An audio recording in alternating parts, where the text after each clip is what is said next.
Salutations everybody, it is Matty here today with an Anthem news update. News has broken about the microtransactions coming to Anthem, and while they're not set in stone, they're still very concerning to look at, so we're going to be dissecting them and I'll be giving my thoughts afterwards. The following information comes from pushsquare.com, who I will have linked in the description down below, but for now let's examine the screenshot that came alongside that article, which is the subject of this discussion. Here we can see the microtransaction store for Anthem, and we see the Guardian Armor Pack, which is at a price of 40,000 coins or 2,000 shards. Now the shards are the microtransactions in this game, and the currency is for every 100 shards is $1. So you're looking at a Guardian Armor Pack for $20, a Dreadnought Armor Pack for $20, a Fabric Canvas Honeycomb for $8, a Graphic Midnight Shield for $4, a Epic Gum on Shoe emote for $12, and a Metal Diamond Plate for $8. Not only are these prices out of this world, but it's also the coin count that I find equally as concerning. You barely earned coins in Anthem's demo, where the experience was designed to be rigged to reward you more. The max amount of coins I personally had during my Anthem demo experience was 150, and that was through 3 hours of play. A process that would involve earning 40,000 coins, if that process holds up, is actually terrifying and would pretty much force the player to either grind endlessly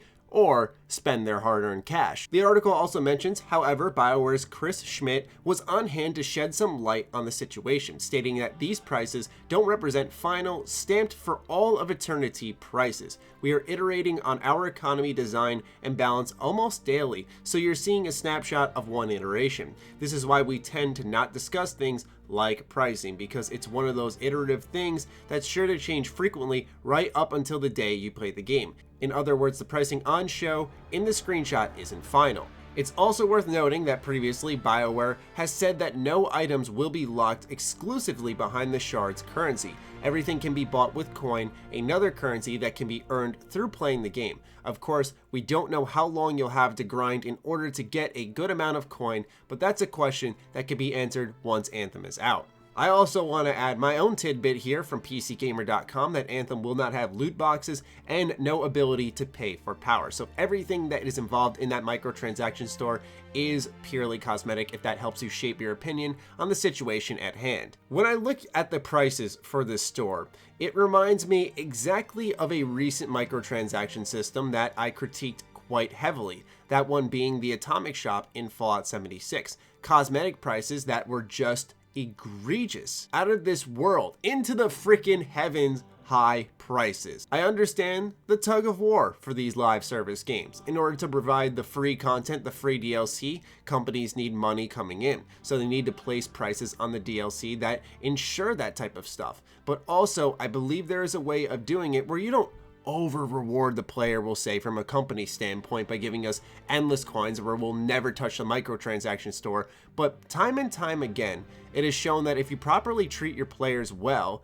they'll willingly spend money on your product. Overpricing stuff from the get-go just rubs consumers the wrong way, and for those on the outside looking in who are on the fence with Anthem are probably getting off and staying away from the product until it's fixed. You're driving away more potential purchasers with this set economy system. Now they say it's ever changing, so I don't want to overreact entirely and say, oh my god, this is it, the world's ending, Anthem is gonna suck, but I really can't place all of my trust in EA, a company who is notorious for bad microtransaction processes. I mean, they created Ultimate Team, for God's sakes, to be putting a fair microtransaction system into one of their biggest releases of 2019. As I look at this, it makes me so thankful for a release like Kingdom Hearts 3, which is surprising to see a game like that in 2019.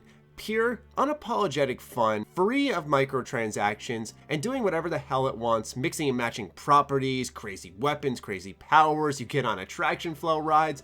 It's amazing that a game like this actually exists in this time, especially when you look at Anthem, which I personally, even with my horrible demo experience when it came to actually getting in, but playing it was fun. And seeing that when I earn those coins that I have to earn a absurd amount to get anywhere with it, and to the point where, oh my god, if I purchase the Guardian Armor Pack, there's no way I'm ever gonna get the Dreadnought Armor Pack. It's a turnoff to continue playing for a long period of time. I think a lot of people enjoy these types of games because it's almost like the title's constantly dangling the carrot. You're you're just so close to that next reward. And when the reward looks so far away right off the bat, it does nothing but push the player away and think, oh my god, I really got to go through all that to get that, versus, man, I'm really close. Just a couple of more strongholds, a couple of more missions, and I'll have exactly what I'm looking for. What's even more sad is these are prices that we see in Fortnite, which is a free-to-play title, so I think folks are more understanding with that because you don't pay to get into the game.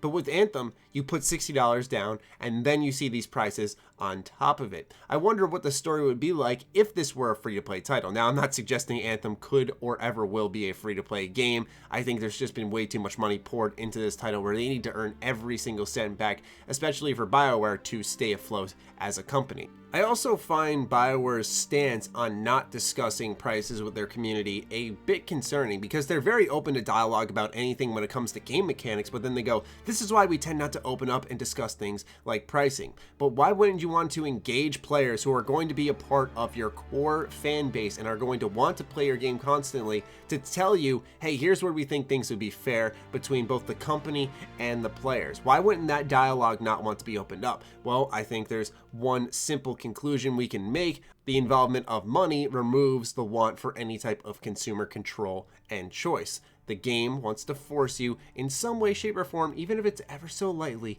in that direction. Now, in the scheme of things, these aren't necessarily predatory. They don't have any pay for power stuff. They don't have any loot boxes where you don't know what you're getting. So if you are spending your own money in this game, you know exactly what's coming your way. I think that's good at the very minimum. And as I said in the beginning, while I find these prices out of this world, I'm most curious about the coin earning, because even in this screenshot, we see 3,150 coin. Even the cheapest item in this store, the uncommon graphic Midnight Shield for 8,000 coins, they're not even at the halfway point for that. Now, perhaps there's more ways to earn coin than I was personally aware of during my demo experience. But like I said, when they made it very clear before launch that this economy was going to be more rewarding, you're going to get more so you can get your hands on more vanity items, I thought to myself, oh boy, this could spell disaster, because you'll get a little taste of what you could have had and then it's going to be gone. In the demo, it cost 25 coin to put any type of vanity item on your javelin. If I were just going to take a safe guess, I feel like those same items would be around 1,500 to 2,000 coin, because I feel that's fair in a sense of, okay, I have to grind a little bit, but at least I have something to work toward. Also, as I played the demo, I did notice there were NPCs that I could interact with, but they said that they were not available during the demo at this time. So I do think to myself,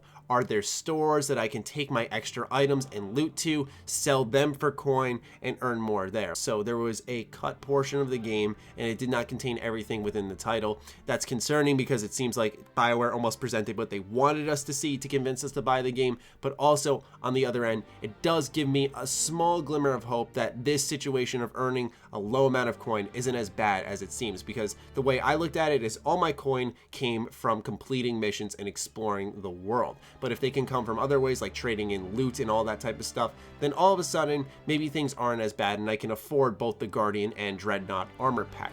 That would be great stuff. If Bioware truly believes in the vision of being tied closely with their community, keeping this game alive for a while, then I think they will look into changing these prices a little bit. I know they're saying they're not set in stone, so I think it's important that we give our feedback on the current situation at hand and say, hey, this isn't okay. At the very minimum, cut everything in there in half. I'd love to hear your thoughts on this. Would you think that 20,000 coin for each of the Dreadnought and Guardian armor packs, $10 a piece, along with the fabric canvas honeycomb being 8,000 coin or $4, the graphic being $2 or 4,000 coin? Suddenly, to me, that doesn't look as bad, right? That's the situation with microtransaction.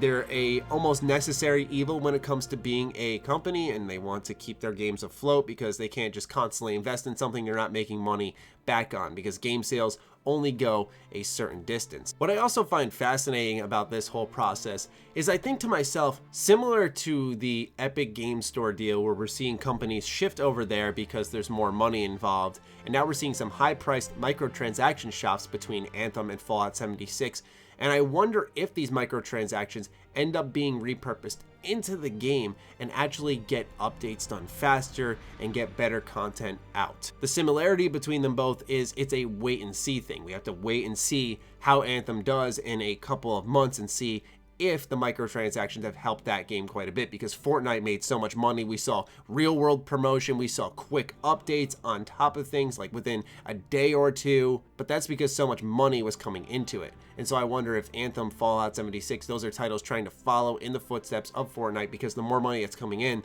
the quicker we can get things out to consumer. But at the same time, Fortnite, free to play. Anthem, Fallout 76, both $60 games. Anyway, I'm done spinning my wheels on the microtransactions. Like I said, I want to wait and see what Bioware has to say about this and also how the final product turns out. It's not much longer of a wait now until this game drops, so I'd love to hear your thoughts on the current system in place for Anthem's microtransactions in the comments down below. Fire away, ladies and gentlemen. Other than that, follow me on Twitter, like me on Facebook. Those links are in the description down below, along with my Patreon. Do consider supporting that, as it fuels all the content I create here. Stay sexy, stay active. I love you all.